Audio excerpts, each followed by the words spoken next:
आज की क्लास बहुत बेसिक क्लास हम लोग करने वाले हैं, जहां पर हम लोग कुछ बेसिक ऐसे शब्दों की बात करेंगे जो इधर उधर की बात नहीं करेंगे, है ना। हम लोग बेसिक वर्ड्स की बात करेंगे, जहां पर हम अपने बारे में बात कर रहे हो, अपने सामने वाले जिससे बात कर रहे हैं उसके बारे में, आसपास के थोड़े बहुत लोगों के बारे में, या हम जिस ग्रुप में शामिल हैं उस ग्रुप के बारे में।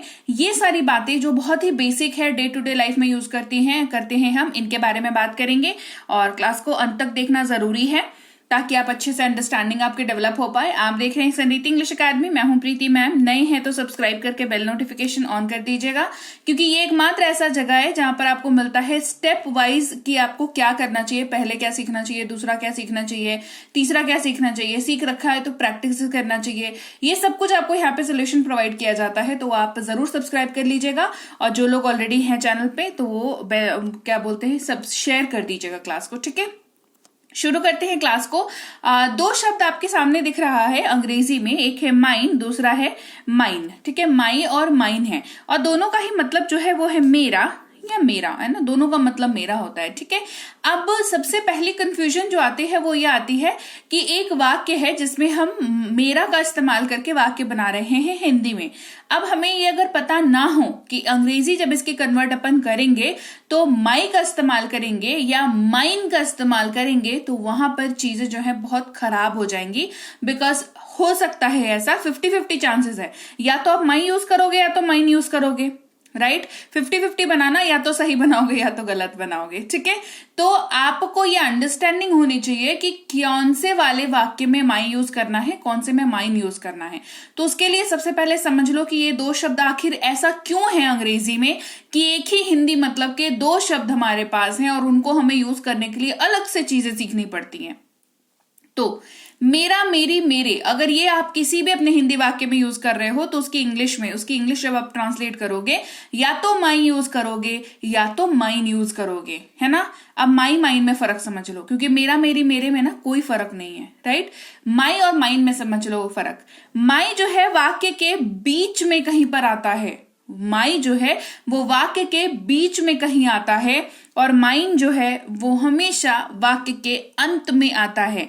माइन जो है वो एक पॉजेसिव प्रोनाउन श्रेणी का वर्ड है, और ये हमेशा आपको ये बताता है कि पॉजेसिवनेस को ये डिनोट करता है, ठीक है। उदाहरण देखेंगे, बहुत बेहतर तरीके से समझ में आएगा आपको।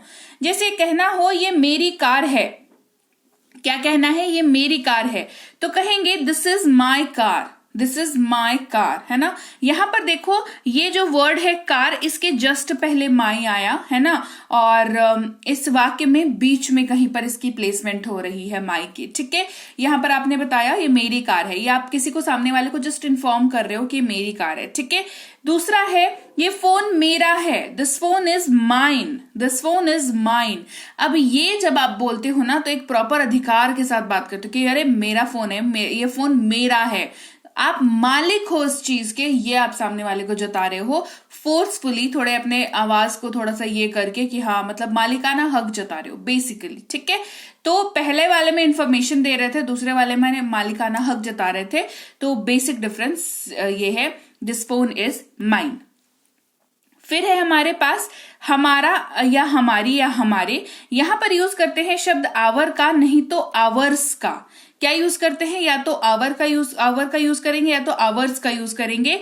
आवर और आवर्स के बीच का डिफरेंस क्या है देख लो। आवर जो है वाक्य के बीच में कहीं पर आता है, और आवर्स जो है वाक्य के अंत में आता है। See, this is the basic difference जो आपको पता होना ही चाहिए अगर आप सक्सेसफुली अंग्रेजी बोलना चाहते हैं, या समझना चाहते हैं, लिखना चाहते हैं, आप कुछ भी करना चाहते हो अंग्रेजी के साथ। आपको ये बेसिक डिफरेंस है इन शब्दों का, ये आपको पता होना चाहिए। जैसे ये हमारा घर है, दिस इज आवर हाउस।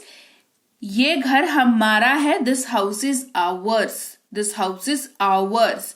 आपको शिफ्ट समझ में आ रहा है कि वाक्य में क्या शिफ्ट हो रहा है, अब पॉजिटिवनेस का शिफ्ट हो रहा है वाक्य में, ठीक है। ये जो है आपको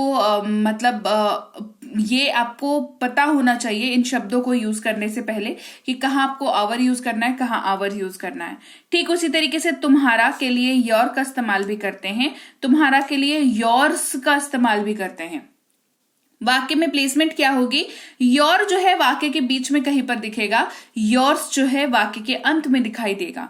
तुम्हारा नाम क्या है, व्हाट इज योर नेम, तुम्हारा नाम क्या है, व्हाट इज योर नेम। ये बैग तुम्हारा है, this bag is yours, this bag is yours.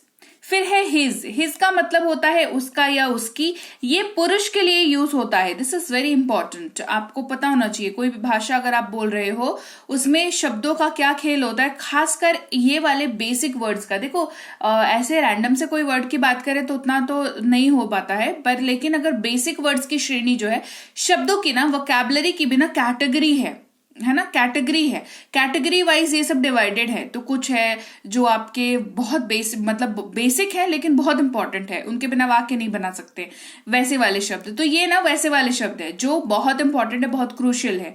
तो हिज जो है उसी श्रेणी में है, ये उसका घर है, this is his house, this is his house. फिर है हर, है ना, हर का मतलब होता है उसका, उसकी, उसके। हर्स का मतलब भी होता है उसका, उसकी, इसके। देखो हिज का हिजिस नहीं होता है, ठीक है, हिज जो वर्ड है इसका हिजिस नहीं होता है, लेकिन हर का हर्स होता है। हर जो वाक्य के बीच में आता है, हर्स जो है वाक्य के अंत में आता है। ये महिला यानी कि फीमेल के लिए यूज होता है। Now this is very important, his और हर में क्या डिफरेंस है, बेसिक डिफरेंस यही है कि ये एक जो है हर जो है वो महिला के लिए यूज होता है, हिज जो है वो मेल के लिए, पुरुष के लिए यूज होता है। तो ये उसकी कार है, दिस इज हर कार। ये उसका है, this is hers, this is hers, ठीक है। ये वाक्य के लास्ट में प्लेसमेंट हो रही है, ये बीच में कहीं पर प्लेसमेंट हो रही है। फिर है उनका और उनका, देयर एक यूज होता है, एक होता है देयर्स, है ना। तो देयर जो है वाक्य के बीच में कहीं पर आता है, देयर्स जो है वाक्य के अंत में आता है। जैसे ये घर उनका है या ये उनका घर है, दिस इज देयर हाउस। ये फैसला उनका है, this decision is theirs, this decision is theirs. यहां पर देयर जो है बीच में है, देयर्स जो है वाक्य के अंत में है, ठीक है। सो दिस इज समथिंग जो थोड़ा सा ना नेग्लेक्ट होता है वाइल लर्निंग। जब आप सीखते हो चीजों को तो कहीं ना कहीं नेग्लेक्ट हो जाती हैं आपसे, और ये ना रोड़ा बनती है रास्ते की जब आप अंग्रेजी बोलते हो या बोलना चाहते हो या सोचते हो कि हाँ मुझे बोलना है। ये सारी चीजें आपके साथ नहीं हो, इसके लिए ये वाली क्लास थी। इसके अलावा किसी नाम की अगर बात करें तो नाम के केसेस में भी आपको ऐसे ही फॉलो करना है। अगर आपको नाम किसी के बिलोंगिंग का बताना है, जैसे ये राहुल की कार है तो कहेंगे this is Rahul's car, this is Rahul's car. ये नाम के साथ अपॉस्ट्रोफी एस जो है वो लग जाता है, जो इस चीज को यहाँ पर काम उसका कर देता है, ठीक है। आगे बात समझ में, तो चलिए आज की क्लास यहीं तक। मैं आपसे मिलूंगी आपकी अगली क्लास में। आप देख रहे हैं संरीति इंग्लिश अकेडमी, सब्सक्राइब करके बेल नोटिफिकेशन ऑन कर दीजिएगा। कोर्स अगर कोई करना चाहते हैं, जैसे स्पोकन का हो, राइटिंग का हो, ग्रामर का हो या इंग्लिश रीडिंग का हो या ई बुक्स लेने हो, तो हमारी ऐप संरीति इंग्लिश अकेडमी, सेम नाम है ना, गूगल प्ले स्टोर पर हमारी ऐप अवेलेबल है, उसको डाउनलोड और इंस्टॉल कर लीजिएगा। किसी दिक्कत के लिए इस नंबर पर व्हाट्सएप मैसेज करके संपर्क कर सकते हैं कि हाँ मुझे ये दिक्कत आ रही है। ऐप में पेड और फ्री दोनों क्लासेस अवेलेबल हैं, तो अपनी इच्छा अनुसार आप दोनों में से कोई भी अटेंड कर सकते हो। इसके अलावा हमारी ई बुक्स इस वेबसाइट पर भी अवेलेबल हैं। ये पीडीएफ वाली किताबें हैं, इनको डाउनलोड करके आप अपने पास सेव करके रखना।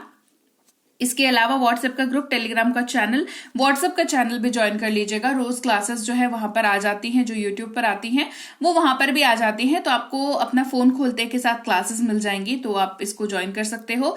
फेसबुक, इंस्टाग्राम पर फॉलो कर लेना, वहां पर भी पढ़ाई जो है वो बराबर बनी रहती है। और मैं आपसे मिलूंगी आपकी अगली क्लास में। Till then, thank you so much for watching, stay tuned to संरीति।